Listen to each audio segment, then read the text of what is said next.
Hi students, Assalamu alaikum. Welcome to Primal Online Portal.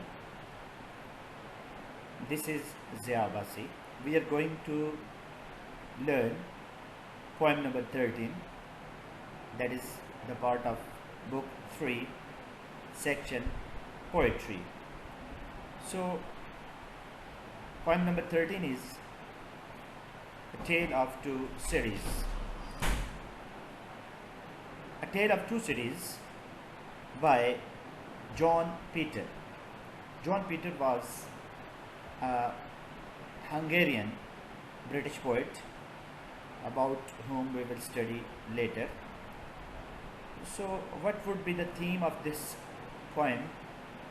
For that, see this picture. What do you assume from this picture? See the destruction around. So क्या feel करेंगे आप इस spectacled से, इस view से, इस मंज़र से?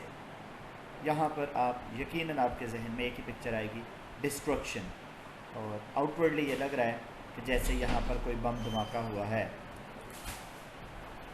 So this picture clearly defines and portrays the poem The Tale of Two Cities by John Peter. So before going ahead for the text, let us know something about the poet. As I told you, John Peter was a poet who was born in Hungary on 24th August 1938. You can say that he was a modern poet. अभी contemporary poet था वो. 38 में उसकी birth है. And in 56 he immigrated to Britain, यानी बरतानिया में वो मूव हो गया. He was a British theatre critic and a chief drama critic of the Sunday Time from 1984 to 2003. Theatre critic ऐसे क्रिटिक्स होते हैं जो परफॉर्मेंस पे, यानी जो स्टेज ड्रामा होता है, परफॉर्मेंस होती है, उस पे क्रिटिसाइज़ करते हैं, उन्हें थिएटर क्रिटिक कहते हैं. वैसे लिटरेरी जो क्रिटिक्स होते हैं वो आर रिटन पीसेस पे, for example drama, poetry, novel, हर चीज़ पे उनका क्रिटिसिज्म होता है. But the theatre critics are confined to the criticism of performance. So apart from being a critic, John Peter was also a poet, and in poetry his major themes were violence, oppression, resurrection, sacrifice and family preservation. And you will see him negating the oppression and violence. जिसे आप अमूमन देखेंगे कि जो शायर होते हैं वो जुल्म व बर्बरियत के अमूमन ख़िलाफ़ होते हैं, इसलिए वो सिस्टम के अगेंस्ट अमूमन लिखते हैं. The reason is oppression and violence have negative and painful consequences for mankind, and the heart of the poets are usually very close to mankind. Let us read the text of the poem. Text says, in the storm of the shrills of arms, smoke and the drills. यानी आपके लिए visible है ये text, और इसकी अगर हम बामुहावरा समझाने के लिए उर्दू में तर्जुमा करें तो पोइम शुरू होती है, आहो बका के तूफ़ान में, असलहे धुएँ और फ़ौजी कार्रवाइयों में. ड्रिल कहते हैं फ़ौजी कार्रवाइयाँ जो आर्मी ड्रिल करती है. All were scarred, burnt and afraid. सब लोग ज़ख्मी थे, जले हुए थे और डरे हुए थे. इसका मतलब है पोइम का जो बिगिनिंग है वो बड़ी हॉरिबल पिक्चर प्रेजेंट कर रही है. Then what happens next is powerless and helpless what they made. यानी वो जो विक्टिम्स थे उन्हें बेयारो मददगार कर दिया गया. वो full war all the hills. वो फुल मीन अलमनाक, दुख की दास्तान बयान करती है. तमाम तरह की जो पहाड़ियाँ थी वो अलमनाक थी. Wasteful forever all the grills. और तमाम तकालीफ बेकार थी. None to share their moans. इसका मतलब है वो हेल्पलेस हो गए. उनकी सिसकियाँ और गम बांटने वाला कोई न था। नन टू लेसन देयर ग्रोन्स, और उनकी आहें बका और चीखो पुकार कम करने वाला कोई न था। जो भी विक्टिम थे, the flowers flavours all smashed, यानी फूल जायके सब तहस नहस हो गए। उसका जियोग्राफिकल जो नक्शा था वो चेंज हो गया उनका। Burned crushed and all dashed, वो सब चीज़ें जल गई, पिस गई और सब टूट गए। And all pass through the grind, सब मुश्किल से गुजरे। ग्राइंड का मतलब होता है लेबोरियस वर्क, मुश्किल वर्क, मुश्किल की चक्की से गुजर गए। लिविंग देयर नथिंग बिहाइंड, बाकी कुछ भी ना रहा, यानी सारी चीज़ें तबाह व बर्बाद होकर। Then no eyes could look the explosion that took, कोई आंख उस धमाके को रोनमा होता ना देख सकी, because it was sudden. The lives of the two glories here mean two cities. The life of two glories in the moment of furies. दो अजमतों की ज़िंदगियाँ, यानी दो शहरों की ज़िंदगियाँ। आगे हम देखेंगे वो शहर कौन से थे। Actually he was talking about the two cities of Hiroshima and Nagasaki, जो जापान के दो अहम शहर थे। दो अजमतों की ज़िंदगियाँ गज़ब के लम्हात में। All was done by nation. Who did this, ये जालिम कौन था? Who in her wild passion, जिसने अपने वहशी जुनून में care not for the human right, यानी उनने इंसानी हुकूक की कोई फिक्र नहीं की। Nor save them from deadly fight, न ही उन्हें जानलेवा जंग से बचाया। बट हाउ मच ग्रेट वर दे, लेकिन वो किस कदर अजीम थे, यानी वो जो गम दुख परेशानी मुसीबत सहने वाले लोग थे, जो विक्टिम थे, वो किस कदर कह रहा है अजीम थे। क्यों अजीम थे? Who bore the pains of the black day, जिन्होंने इस यूम से यानी इस जुल्म के दिन को बड़े हौसले से बर्दाश्त किया, और उनने प्रूव किया। क्या प्रूव किया? और ये बड़ा कोटेड लाइंस हैं पीटर की। उनने ashes are not merely the waste, जो राख होती है, जिसे आप अपनी ज़ुबान में स्वा कहते हैं, जब आप लकड़ी वगैरह जलाते हैं तो बाकी जो रह जाता है उसे एशीज कहते हैं। उनने क्या प्रूव किया? Ashes are not merely the waste, राख सिर्फ फजूल नहीं होती, they can really create the great, उस राख से भी अजमत जन्म लेती है। So this was all about the text. As we discussed earlier about the poet, आपको थोड़ा सा आइडिया हो गया होगा इस पोइम में मैसेज क्या है। ये जो मेन आइडिया है या सेंट्रल आइडिया है या थीम है या मैसेज ऑफ द पोइट है या मैसेज ऑफ द पोइम है, इस एक this point can actually be used for different purposes. Short question में भी आ सकता है, what is the theme of the poem, what is the main idea of the poem, what is the central idea of the poem. Even आ सकता है कि what is the message of the poem, what is the message of the poet. So these even आप इस central idea को जब आपको explanation with reference to context आता है तो बतौर कंटेक्स्ट भी लिख सकते हैं तमाम स्टैंजास के लिए। सो central idea is the poem is the description of the scene of destruction caused by the atom bombs which were bombarded by America. किसने किया जी? अमेरिका ने किया। कहाँ पर bombardment हुई? On the two cities of Japan, and the two cities were Hiroshima and Nagasaki.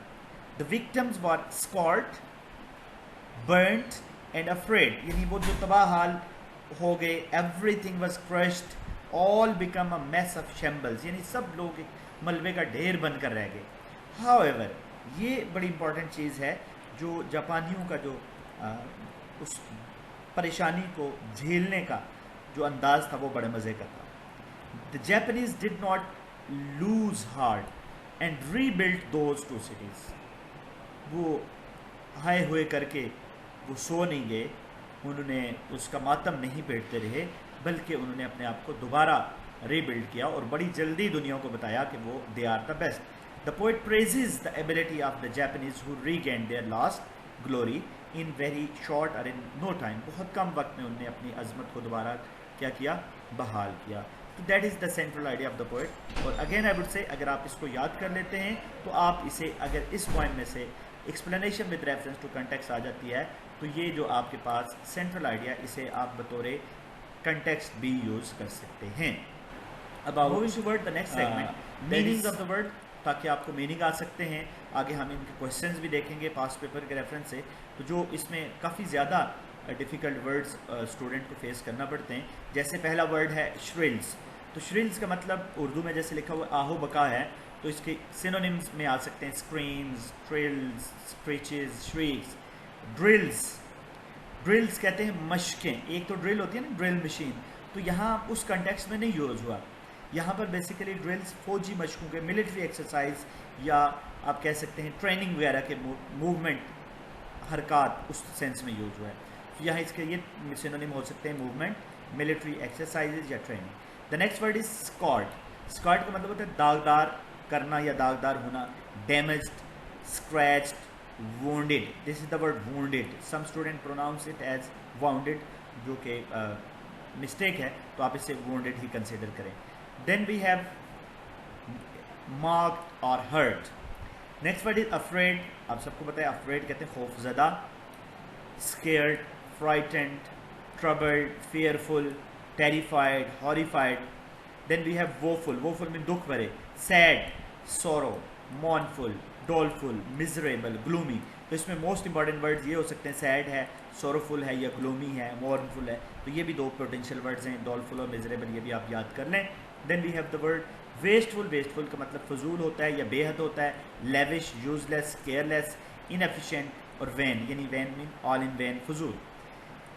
Grills, grill के लिए लफ्स होता है आहो बका से, इसके यहाँ वेंट, ग्रेड्स, ग्रिड्स, फेंसेस।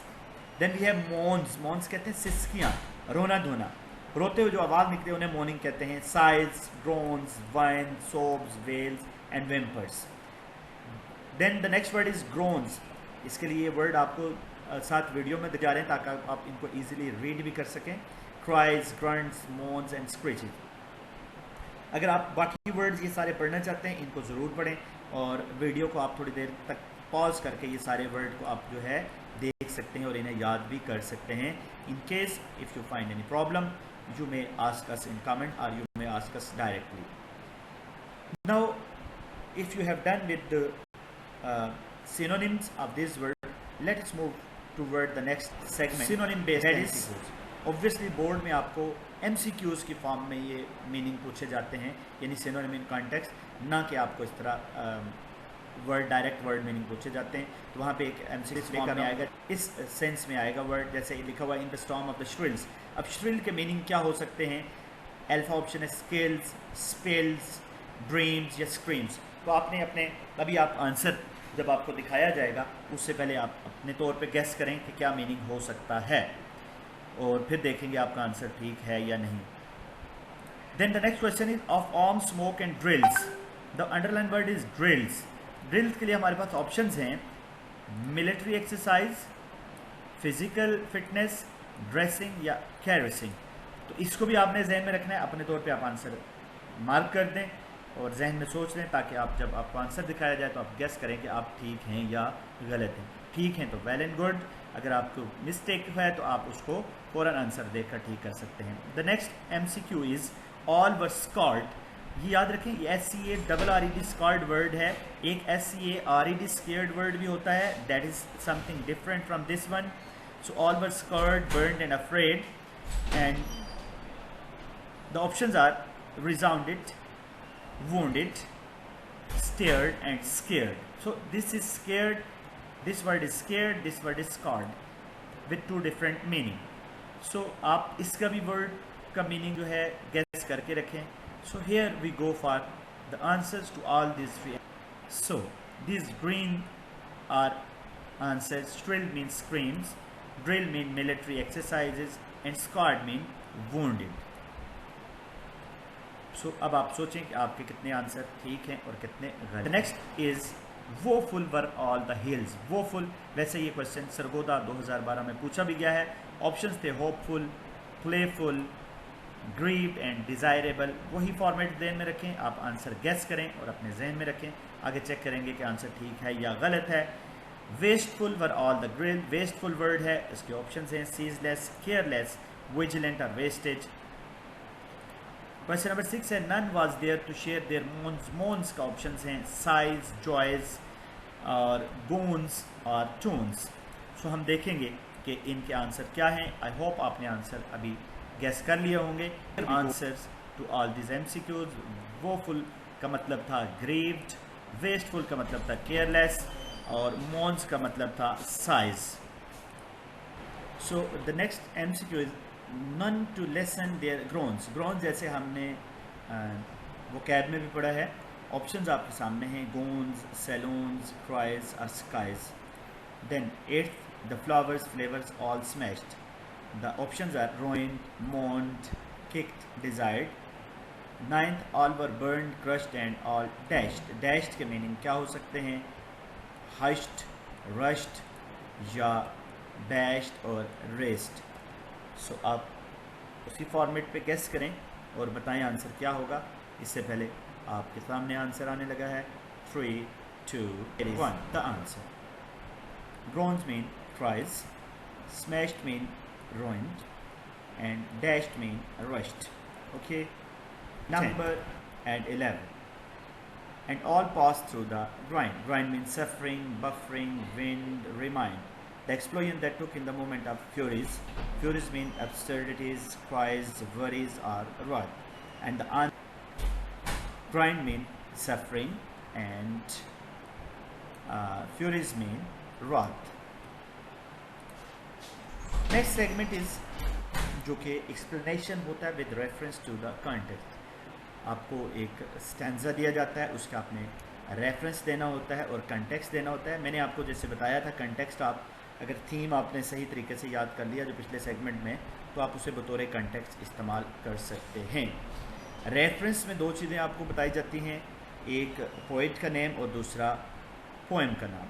तो ये दो चीज़ें आपने बतानी होती हैं, इसके 2 मार्क्स होते हैं। जैसे रेफरेंस आप इस पोएम की हर लाइन का इस तरीके से लिख सकते हैं, these lines have been extracted from the poem, या दीज लाइन आप यूँ भी लिख सकते हैं, एक्सट्रैक्टेड की जगह have been taken from the poem. Poem का नाम आपने ऐसे हाईलाइट करके लिखना है, tale of two cities by a famous Hungarian British poet John Peter. Hungarian British का मतलब है कि वो पैदा हुआ हंगरी में और बाद में वो चला गया ब्रिटिश में, बरतानिया में चला गया, जॉन पीटर। सो ये रेफरेंस लिखने का अंदाज़ है। आप पेपर पे भी ऐसे ही लिखें, आप अपनी जो पोइट और पोएम का नाम है उसको आप जो हाईलाइट करेंगे ताकि एग्जामिनर को वो देखने में आसानी रहे। देन मूविंग टूवर्ड कंटेक्स्ट, इस लाइंस का महल वकू क्या है वो देखेंगे हम। In this poem the poet describe the destruction of using nuclear weapons when Hiroshima and Nagasaki were bombard by America. यानी आपने बताना है इस पॉइंट में जनरली हो क्या रहा है। द विक्टिम्स यानी जो मुतासरा लोग थे, Japanese bravely face this wild attack and mass destruction. They regained their lost glory. The poem is a condemnation of the use of nuclear weapon and a tribute to the nation's ability to rise from ashes. यानी ashes से उन्होंने अपने आप को दोबारा किस तरह build किया, उनके लिए ये पोएम खराज तहसीन है। सो आई थिंक यहाँ तक पहुँचकर आपको पोएम के बारे में हर चीज़ का पता चल गया है। पोएम किस बारे में है, मैसेज क्या है, थीम क्या है। अब आपने करना होता है उसकी एक्सप्लेनेशन। आता है स्टैंजा जो है thrills and drills, afraid and made, ये आपस में क्या कर रहे हैं, राइम कर रहे हैं। So thrill rhymes with drills and afraid rhymes with made. So इसका ए और ए, बी और बी राइम स्कीम बनता है पहले स्टैंजा हैं। दूसरे स्टैंजा कहता है वो full war all the hills and wasteful war all the grills, none to share their moans and none to lessen their groans. ये सेकंड स्टैंजा है। सेकंड स्टैंजा को भी आपने वही रेफरेंस लगाना है, वही कंटेक्स्ट लगाना है। ये दोनों चीज़ें लगाने के बाद आप इस पॉइंट पे आ जाएंगे। ये देखें G8 यानी गुजरांवाला 8 में ये क्वेश्चन आया भी है। एक्सप्लेनेशन की तरफ आ जाएंगे वैसे ही जैसे आपने पहले स्टैंजा की। In the first two lines of the stanza, the poet described the horrible effect of the atomic bomb dropped on the two glorious cities of Japan. Woeful or grieved is the adjective that usually describes the misery or suffering of human beings. But here the poet has transferred this epithet, inequality, to the hills when he says, woeful were all the hills.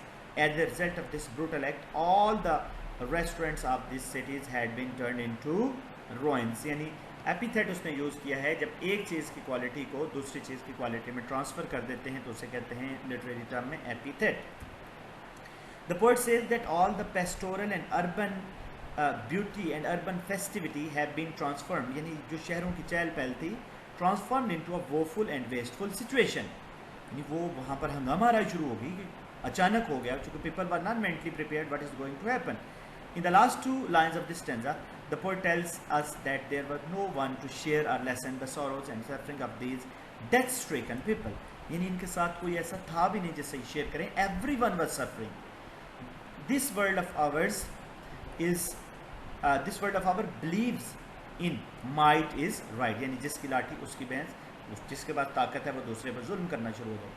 So the world community didn't respond to this inhuman action. So दुनिया में international सतह पर किसी ने इसका जो है कोई सदेबाब करने की या इसका नोटिस लेने की जहमत नहीं की. पिछले स्टैंजा की तरह इसके भी आप देखें क्रिटिकल एप्रिसिएशन, आप अगर इसको यूज़ कर लें. The poet uses transferred epithet when he uses the adjective woeful for hills. We also find alliteration in woeful and war. यहाँ भी देखो व की साउंड है, यहाँ भी व की साउंड है. This is called alliteration. ये दोनों कॉन्सोनेंट साउंड है. The poet uses the rhyme scheme. इसमें भी वही है A B B. So this was all about second stanza. Moving toward और नेक्स्ट लेक्चर में हम इसे मज़ीद जो इसके बाकी स्टैंजाज रह गए हैं उनको भी डिस्कस करेंगे. तब तक आप इसको फोकस रखें. Thank you. अल्लाह हाफिज़.